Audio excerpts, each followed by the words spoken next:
Il existe une vibration que ton corps connaît depuis toujours, une vibration si simple que tu l'as sûrement oubliée. Les traditions anciennes l'utilisaient pour calmer l'esprit, soigner le corps ou ouvrir la conscience. Aujourd'hui, ce qui est intéressant, c'est que la science découvre que cette vibration déclenche une molécule clé, l'oxyde nitrique. Et ce que cette molécule fait dans ton corps est bien plus puissant que tout ce qu'on t'a jamais expliqué.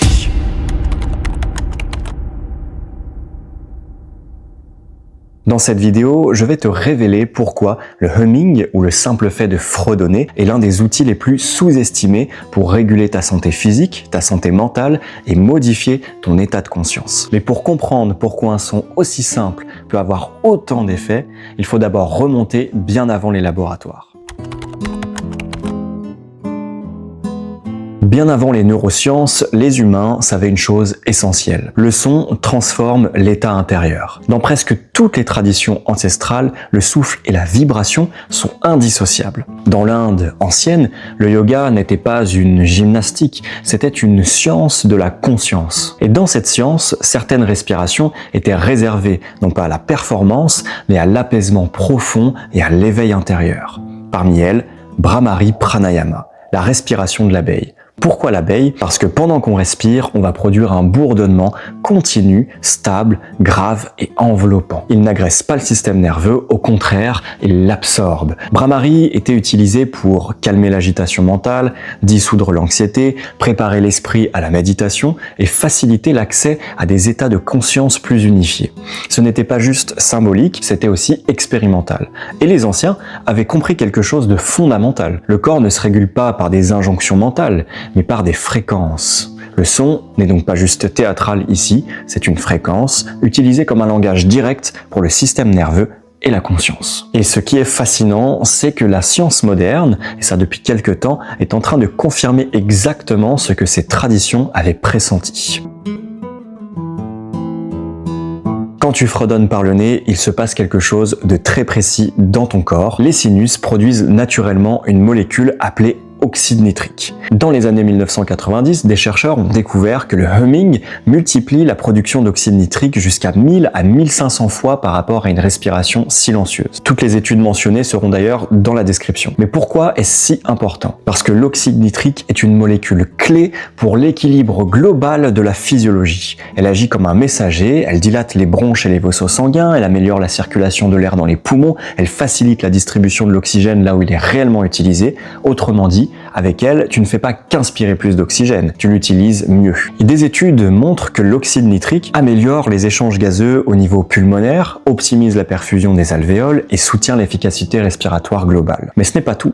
Il joue aussi un rôle dans la régulation de l'inflammation, dans la réponse immunitaire, dans l'équilibre du système nerveux autonome. Donc plus d'oxyde nitrique dans le corps, c'est moins de résistance interne, plus de fluidité et plus d'équilibre. Il t'aide à la fois à respirer de manière plus fonctionnelle et plus vivante, mais aussi à faire fonctionner correctement ta physiologie. Mais là où les choses deviennent vraiment intéressantes, c'est quand on regarde ce que cette vibration fait, non seulement au corps, mais aussi à la conscience. Mais avant ça, laisse-moi 30 secondes pour te parler des événements que j'organise. En avril, il y aura la 2e édition de l'immersion consciente, une retraite de 2 jours axée sur des pratiques respiratoires et des pratiques corporelles et en même temps l'exploration d'états de conscience légèrement modifiés et des schémas, des patterns dans lesquels on peut se retrouver dans nos quotidiens. Mais si t'es pas intéressé par une retraite de 2 jours mais que tu veux absolument découvrir les bienfaits, la puissance régulatrice de la respiration, j'organise aussi des événements sur une journée où là on explore, on découvre la respiration et on crée une routine respiratoire adaptée à tes problématiques et à tes besoins. Ce nouvel événement devrait voir le jour en février. Donc si tu veux y participer, tu as juste à cliquer sur le lien en description pour t'inscrire à la file d'attente, réserver en avance ta place jusqu'à ce que je partage les premières dates. Revenons à cette vibration et ce qu'elle produit dans ton esprit. Quand tu produis un son grave et continu, quelque chose change dans ton expérience intérieure. Le humming agit sur plusieurs plans à la fois. Il crée une stimulation rythmique stable et cette stabilité est perçue par le système nerveux comme un signal de sécurité. Il stimule également des branches du nerf vague qui sont reliées au système nerveux parasympathique, ce qui aide à réduire la tension intérieure, à baisser le stress. Les résultats de tout ça, une diminution de l'activité du réseau de mode par défaut. Tu sais, ce mental qui rumine, qui anticipe, qui compare, et une augmentation de la cohérence entre la respiration, respiration, le rythme cardiaque et la tension. Des études en EEG montrent que les pratiques respiratoires lentes et vibratoires favorisent le passage d'ondes bêta rapides, les ondes dont nous avons besoin pour passer à l'action, être éveillé dans la journée, vers des états alpha-theta, associés à la relaxation profonde, à l'intuition et à une perception plus globale. Concrètement, ça veut dire quoi? Ça veut dire que tu changes de mode. Tu passes du mode contrôle, analyse, tension au mode présence, continuité, unité.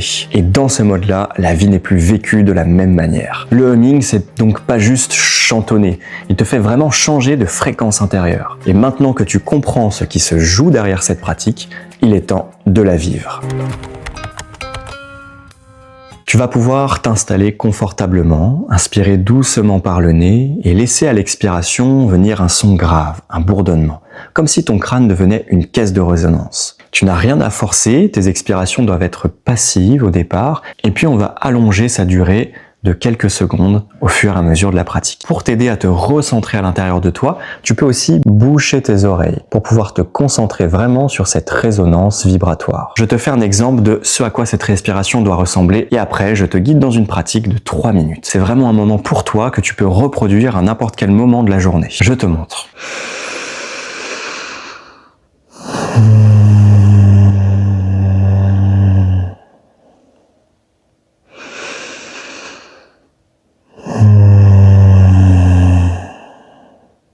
On va commencer avec une inspiration de 3 secondes et une expiration de 4 secondes. Au fur et à mesure, tu as le droit de te détacher de la guidance de la vidéo pour laisser ton rythme naturel prendre le dessus. Ne force rien, suis la vibration et expire en fredonnant. Si ton esprit part dans des pensées, ce n'est pas un problème, la vibration le ramènera d'elle-même.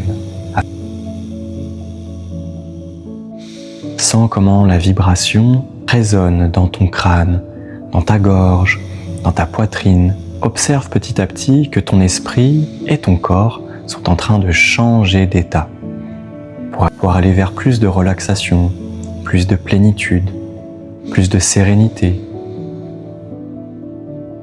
Tu peux suivre mon rythme ou continuer avec le tien.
Ça fait quelques cycles maintenant et j'espère avoir tes retours en commentaire sur comment tu t'es senti. En tout cas, après quelques minutes, beaucoup ressentent une chose très particulière.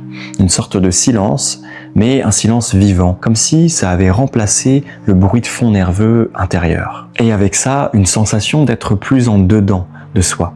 Rien de spectaculaire, mais quelque chose de discret et de profond. Et c'est souvent dans cet état que les émotions se déposent, que les pensées ralentissent, ou que le corps cesse de lutter contre lui-même. Donc ce que tu viens de créer là, c'est un espace intérieur de régulation. Un état que tu peux retrouver avant de dormir, après une journée chargée, avant une décision importante, ou simplement quand tu as besoin de ralentir un peu le rythme. Le humming n'est pas à voir comme un gadget, mais vraiment comme une technologie du vivant, simple, à la portée de tous, accessible et régulatrice. Et si tu veux aller plus loin, j'ai préparé un guide complet, Maîtrise ta respiration, dans lequel je t'enseigne comment utiliser ton souffle pour réguler ton système nerveux, calmer ton esprit et approfondir ta présence. Le lien est en description, et souviens-toi, ta transformation ne tient peut-être qu'à ta respiration.